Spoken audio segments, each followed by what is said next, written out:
Hi, I'm Parker Dahl, And I'm Warren Icon, and welcome to So What? a place where we ask the question that so many of our students are thinking about when it comes to historical events. So what?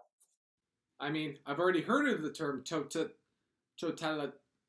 to- totalit... Well, I've heard of it. The following are but some of the answers to those questions, and as always, you should make up your opinion based on the facts we have available to us. Today, we will talk to you about the rise of totalitarianism. Got it. Specifically in Germany. We left off last time with a world in economic freefall. And everyone was looking for a scapegoat, someone to take the blame. Germany had a lot of things happening in the 1920s, but let's have a quick recap. The Kaiser. The German Emperor.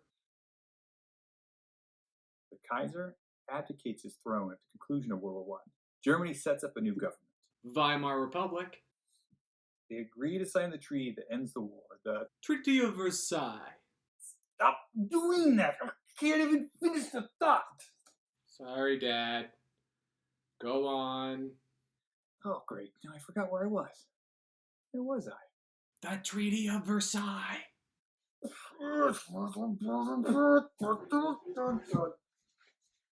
This treaty was extremely unpopular in Germany, especially amongst soldiers. You see, they had fought in the war for the pride of Germany. But now, this treaty, the Weimar Republic agreed that Germany was the one who did the wrong thing. And they agreed to pay these oppressive war reparations, which were pretty bad. But then on top of that, Germany was suffering from an incredible economic collapse due to hyperinflation. Hey, Eichhoff, come back. I need you to talk about the math behind the devaluation of an entire national currency. Okay, so first things first. Inflation is a general increase in prices and the fall in the purchasing value of money. The inflation of currency is complicated, but here's a simplified explanation. Sorry, bud. Let's say that Mr. Dahl has a pencil. This is not an ordinary pencil. It is one of a kind. This pencil will allow Mr. Dahl to fly. It's priceless. Mr. Dahl figures out how to produce the pencils, and now he has 1,000. His original pencil is no longer priceless. There are a lot of other copies that can be sold. Another example, here's a cup of coffee. 1970 is 25 cents. 2019, it's $1.59. Same coffee, same dollar bills. That's inflation. Your money's less valuable than it used to be. So what do coffee and pencils have to do with Germany prior to World War II? Well, here you go. Through a series of events, Germany decides to print money in an attempt to pay people. This has catastrophic results. Rapid hyperinflation. The money in everyone's pockets became less valuable. In 1922, an item that cost 100 marks would cost 944,000 marks in just 1 year. The only thing that saves Germany? The Dawes Plan. We've already covered this. This was the plan where the US would loan money to Germany. Germany would then pay France and England.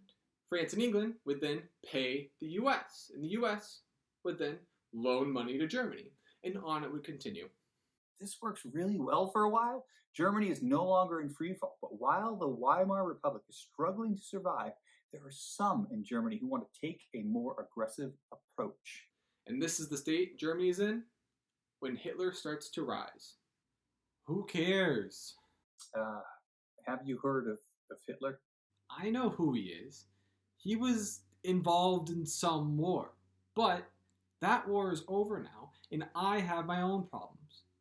The world is literally going through a pandemic, and is on fire. Not to mention that the economy appears to be hanging off of a cliff edge, and I'm concerned about whether or not I'm even going to have a job or be able to get one. You know what? That's actually a good point. I think we should evaluate the concerns of an individual at the time. So, let me utilize this here time machine gizmo. Let me just set the right settings and bloop, bloop, bloop, bloop, bloop, bloop, bloop, bloop. Hi there, random German individual. Can you tell me what worries you currently have as a person that exists in this time of the 1920s, roughly? Das ist nicht gut. Well, the economy isn't doing well. No one can get a job. The longer this goes on, the more worried I am that the plague of communism will spread in our country, and our country has lost all its power. Germany is now a beggar country, at the feet of the French. Thank you for your insight, wise and courageous individual. As it turns out, people's concerns with the 1920s are fairly similar to those that we have to this day. So, buckle up. Like a buckle? Who are you talking to? Hey, what's that amazing distraction over there? What, you didn't know that globe served as a time travel device? Why do you think every history teacher ever has one? Because they look cool? Please.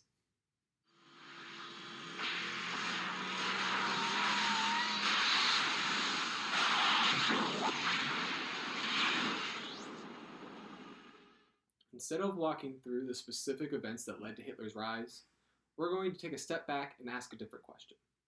Why did people decide to follow him in the first place?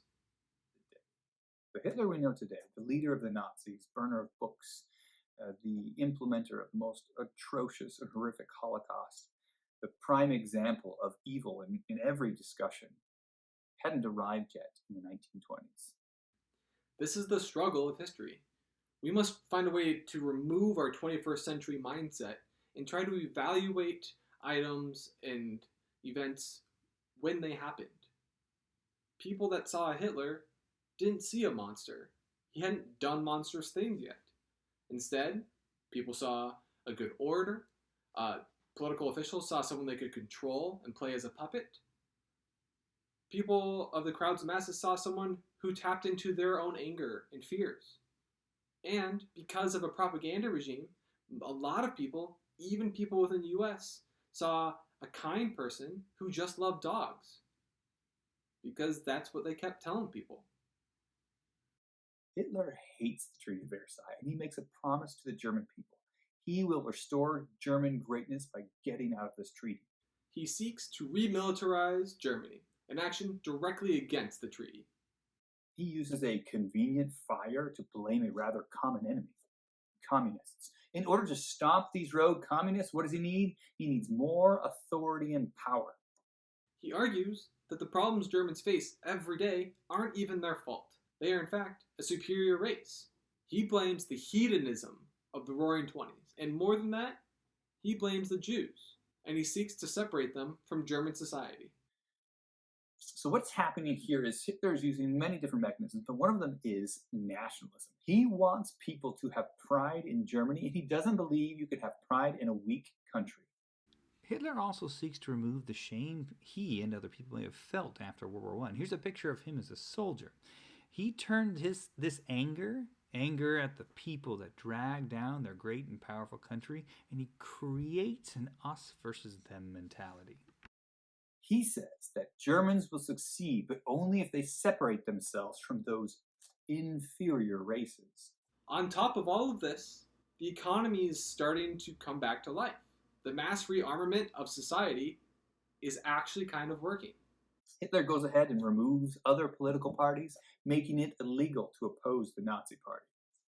He creates a new program called the Hitler Youth, which will eventually be a form of indoctrination that will feature in every single school. So much so that teachers will actually be fearful of their own students.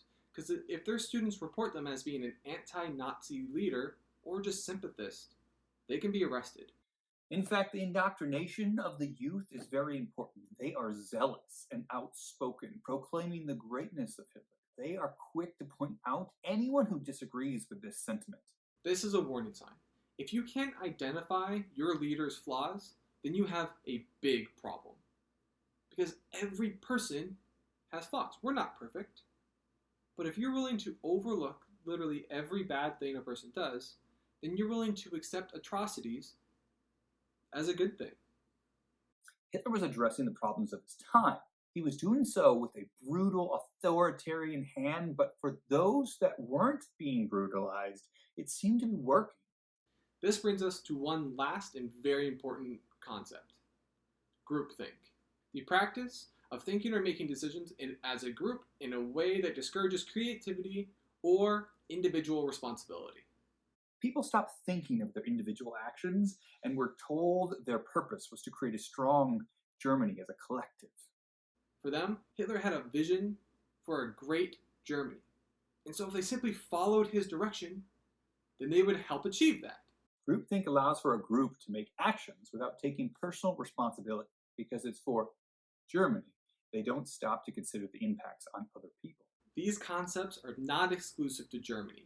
In fact, during the same time period, they're happening in Spain, Italy, most of Eastern Europe, and the USSR. Plus, let's not mention the countless other examples that happen across different eras. It is important to understand what your concerns are and to evaluate the attempts to address these concerns. Just remember, we all want to believe that we're the hero of our own story, because we're just trying to help people. And anyone who disagrees with us, well, they just don't understand. People don't really consider themselves as the villain. Thanos thought he was saving the universe from itself. Perspective can have an incredible impact on your decisions. So, try to take a step back and gain some. Have a great day. I never would have thought that my feelings today in the year 2020 could in any way be similar to the feelings of somebody in 1920. I suppose I should take a step back and evaluate my own feelings, because after all, who am I? Buckle up. I still don't get it. Hey, Woodinville, thanks again for watching our video. Hopefully you enjoyed it, and hopefully you made it through the worst possible German accent ever created. And if you could, like the video and make comments below, and we'll see you next week. Bye-bye for now.